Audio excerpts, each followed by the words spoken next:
maintain cerebral perfusion pressure. To maintain cerebral perfusion pressure and oxygenation. Cerebral perfusion pressure and oxygenation. So, do we do the ICP monitoring in all patients? Well, as I said, it's an invasive monitoring which is the gold standard. The invasive one is gold standard. So it is associated with its own complications, some very life-threatening complication. So it is not a monitoring which is done on a regular basis. So it is reserved for a special category of patient in whom we are let's say suspecting they are at a higher risk of getting damaged by raised intracranial pressure. They are at a higher risk of having complications due to raised intracranial pressure. Patient with a very poor GCS less than equal to 8, or patient has been diagnosed with some clinical condition with raised ICP which requires a very aggressive management to save the life of the patient. In those conditions only the ICP monitoring is done, right? So ICP monitoring, the indication is in patient with raised intracranial pressure, right, on the basis of clinical and imaging studies, right? But do we do it in all patients? No. So not done on regular basis, because it is itself associated with some serious complication. So because of risk of some serious complication. So that's why it is reserved for only those patients, as I said, patient who are at a high risk of complications due to raised ICP, patient with very poor GCS, and patient who are diagnosed with some clinical condition which requires an aggressive management of ICP also. So only in those patients we do the ICP monitoring. So how is ICP monitoring done? What are the ways of ICP monitoring? Now, as I said, invasive, non-invasive. Invasive is gold standard, and we will discuss the invasive monitoring first. So ICP monitors, right? The type of monitor, right? Type of monitors. Now there are 4 main anatomical sites for the invasive monitoring. As I said, invasive, and invasive monitoring has 4 important sites, right? So I'll talk about those 4 important sites. Non-invasive and metabolic monitors has also been described, but still they are not as sensitive as the invasive monitor. So the non-invasive and metabolic monitoring of ICP is being studied, but their clinical value is still not clear, still in the research phase. Okay, so invasive, the 4 important sites is what we are going to discuss. Invasive monitoring is what we are doing. So if you see this image, this is the intracranial compartment, and we have to measure the intracranial pressure. The gold standard, the first anatomic site for the ICP monitoring, there are 4 anatomic sites. The first is the intraventricle. So by a ventriculostomy, a catheter is placed in the ventricle. Lateral ventricle is the commonest site, and it is connected to the pressure transducer, and we can get a continuous intracranial pressure monitoring. The second site could be the intraparenchymal. A fiber optic tipped let's say needle is inserted into the brain parenchyma, which would measure the intracranial pressure. Then the third would be the subarachnoid space. There is a bolt system. The most common is Richmond bolt, which I will discuss with you. The bolt system, which is a water-based ICP measurement technique, which I will discuss, is also one of the site for intracranial pressure monitoring. And the last one is the dura. We put it in subdural space. We put a put let's say catheter in subdural space for approximation for the intracranial pressure. Now, this is the worst site for intracranial pressure monitoring. This is only done when other sites are not feasible. So there are 4 anatomic site, right? So what are the 4 anatomic sites? First one is intraventricular. The second one is intraparenchymal. The third one is subarachnoid. And the fourth one is epidural, right?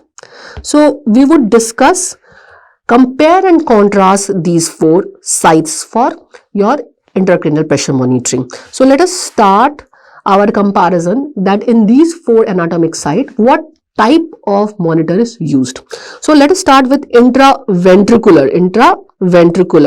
So here a catheter is surgically placed in the ventricle, which is attached to the pressure transducer, attached to a bag for collection of CSF if we want to drain the CSF, a drainage bag, and a 3-way stopcock, right? So we have 3-way stopcock also attached to it. So catheter is surgically placed in lateral ventricle, right? This is the site, lateral ventricle, right? Now, after putting the catheter, to this catheter, what is attached? A drainage bag. Drainage bag is attached, and with this a pressure transducer is attached. Okay. Now what about the intraparenchymal approach? What do we put in intraparenchymal? Here thin cable with fiber optic tip is attached in the parenchyma. Thin cable with electronic or fiber optic tip, or fiber optic transducer is inserted in the brain parenchyma. The most popular one is the Camino intraparenchymal fiber optic cable. So this is the Camino. Then we have the subarachnoid. For subarachnoid bolts are used. Now these are fluid coupled system, as I said. So subarachnoid bolts are fluid coupled system. What is done in this? A hollow screw is put against the dura mater. Hollow screw is put adjacent to dura. Then dura is punctured. After it's put adjacent to dura, and then dura is punctured. So puncture of dura. So this leads to the CSF and fluid to communicate, right? So puncture of dura causes the CSF and fluid column to communicate, and this would reflect the pressure of the CSF through the fluid column on the pressure transducer. Then we have epidural. Just optical transducers are placed in the epidural space. So this is the optical transducer, right? Placed against dura. Not very sensitive, not at all sensitive. This is not at all sensitive. Now each way has its own merits and demerits. Intraventricular is the gold standard. The intraventricular is the gold standard. This is gold standard. Why this is gold standard? This is most accurate. And this allows the drainage of the fluid. So it is even let's say not only diagnostic of raised intracranial pressure, it can also offer the treatment of raised intracranial pressure by drainage of the CSF. So it's gold standard. This is accurate. This is simple, and it can help in drainage of CSF. So it could be used for treatment in some cases of ICP. The ICP due to increased cerebrospinal fluid. So that's why this is gold standard. Now what about the intraparenchymal? The intraparenchymal, what is the advantage? The advantage is ease of placement. Ease of placement. Ease of placement and less infection compared to intraventricular. Subarachnoid, again less infection, right? And epidural as such is not accurate, doesn't have much of the benefit, is used if other sites are not feasible. If other sites are not feasible. So it is not something which is routinely used, right? What is the disadvantage of intraventricular site of putting the catheter? The disadvantage is infection. Now more than 40% of the patient has shown association with infection when intraventricular CSF catheter, intraventricular catheter is used for ICP monitoring. Now patient has to be prophylactically put on the antibiotics and let's say to prevent the infection. Then also the incidence is as high as 40%. So 20 to 40%. So infection is the most dreaded complication. Infection 20 to 40%. The incidence is 20 to 40%. And longer we keep, more is the risk of infection. So longer we keep, high is the risk of infection. Higher risk of infection. So we need to give prophylactic antibiotic. And the second complication is hemorrhage. Hemorrhage, the rare, but this is not very common, 2% incidence of hemorrhage seen with intraventricular ICP monitor catheter. What about intraparenchymal? What is the problem with intraparenchymal? Now first is, this cannot be therapeutic. So CSF cannot be drained. It is the catheter put in parenchyma. So unable to drain CSF and less accurate compared to intraventricular, and over the days it becomes even less accurate because of the drift. Once you put the catheter in the brain parenchyma, you cannot let's say you cannot, let's say, calibrate the catheter. You have calibrated the catheter, calibrated the system has been calibrated, and you have inserted the needle with the transducer placed in the parenchyma. And after putting it in the parenchyma, you cannot again recalibrate it. So after some days, what it becomes very inaccurate. This is called drifting seen. So in intraparenchymal ICP monitoring, drifting is possible, and this decreases the accuracy of monitoring. So potential to decrease accuracy because of drift, as calibration is not possible after insertion,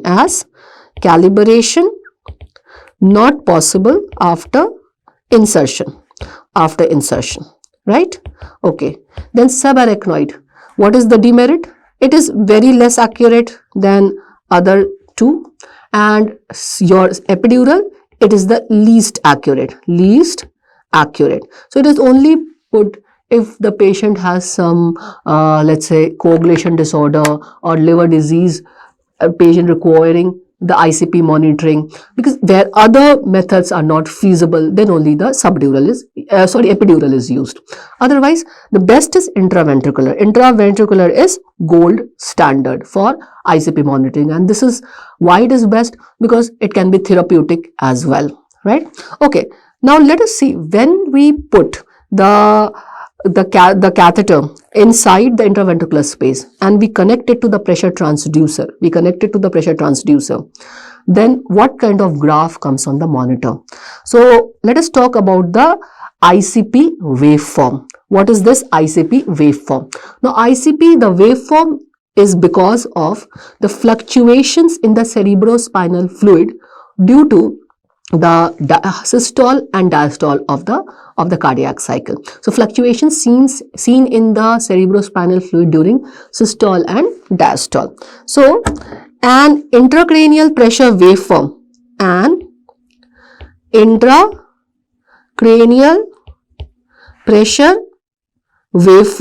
the ICP waveform is a representation of the fluctuation in the cerebrospinal fluid. Fluctuation in cerebrospinal fluid caused by the cardiac cycle.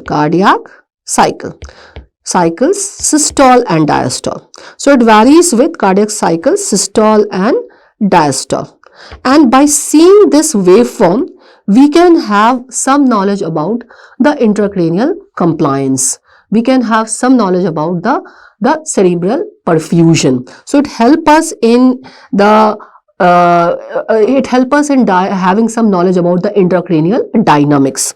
So it can be analyzed. The waveform can be analyzed to provide information about intracranial dynamics, right? Now, amplitude of the waveform is very small and it comprises of 3 upstroke. So we will talk about the waveform. I'll show you the waveform. I'll tell you the 3 waves which are present in the waveform. But before that, there are some facts that we need to know.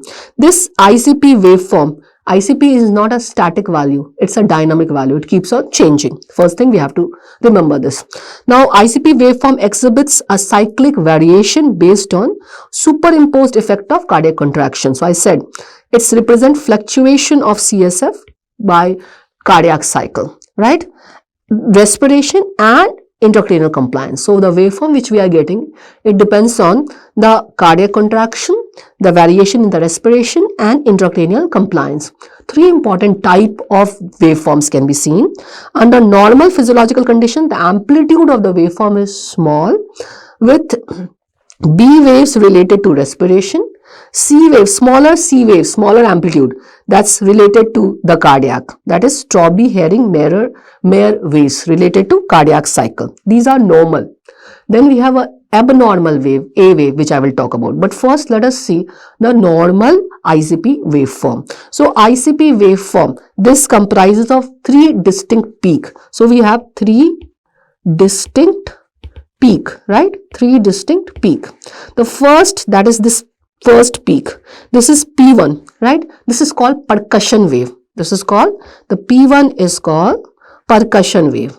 Percussion wave. And this is generated by the arterial pulsation at the beginning of systole. This is because of arterial pulsation at beginning of systole. Then we have the second P2. Now P2 is called tidal wave. This is P2 is your tidal wave, right? And this reflects the compliance of our intracranial space. So this represents the compliance. This is the response to the percussion waves seen by shown by the intracranial compartment. So this reflects the ventricle compliance, ventricle compliance, and this is at a response to the percussion wave. Response to percussion wave, right? So initially when there is an atrial systole, the ICP increases, but because of the ventricle compliance, the peak decreases. So we get this tidal wave. So this is representing the ventricle compliance. So if the tidal wave, the peak is not decreasing or peak is beyond getting above the P1, then this means the intracranial compliance has become poor. Got it? And then we have the third wave, P3. P3 is the dicrotic wave. This is called dicrotic wave, and this is because of aortic valve closure. Aortic valve closure. So this is the dicrotic wave. Now the changes in these 3 waves, P1, P2, P3, can point towards some pathology, can tell us about some conditions. Especially this waveform analysis can help us in analyzing the intracranial compliance. So this is the normal waveform. This is normal. We have P1, P2 and P3. Now what has happened? The P2 has become more than P1. So the percussion wave happened, and the response of percussion wave, that is the intracranial compliance to the percussion wave, right, to the atrial systole, is not seen. The P2 is higher than P1. This means intracranial compliance is